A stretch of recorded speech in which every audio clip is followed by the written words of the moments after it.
Hello, আসসালামু আলাইকুম guys, কেমন আছেন সবাই? আবারও নতুন একটা ভিডিও নিয়ে হাজির হলাম আপনাদের মাঝে। গৃহস্থ বাড়িতে মানে গ্রামে একটা কৃষকের বাড়িতে কত ধরনের কাজ থাকে সেই ধারাবাহিকতায় আজকে একটি ভিডিও।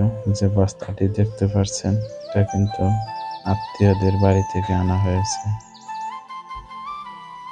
অপেক্ষা করুন, বস্তার ভিতরে কি আপনাদের দেখাইতেছি।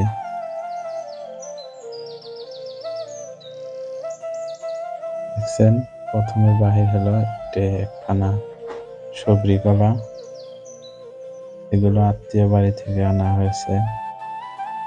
পরিপক্ক কলা, এগুলো ঘরে রাখলেই পেকে যাবে। অর্গানিক কলা এগুলো দেখেন, এগুলোতে যে কীটনাশক ব্যবহার হয় নাই তার প্রমাণ দেখতে পাচ্ছেন কলার মাঝে ফুটি ফুটি।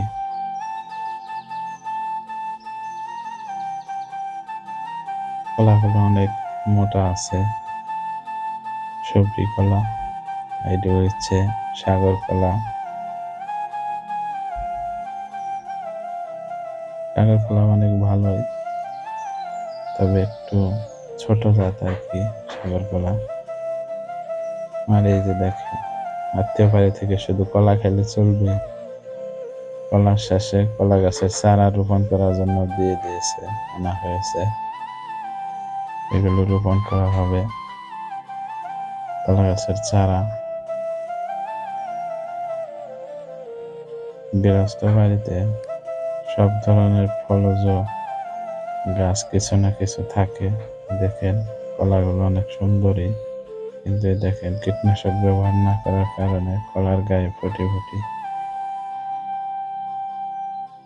কিন্তু কলাগুলো পরিপক্ক হয়েছে, কিছুদিন, 1-2 দিন ঘরে রাখলেই পেকে যাবে।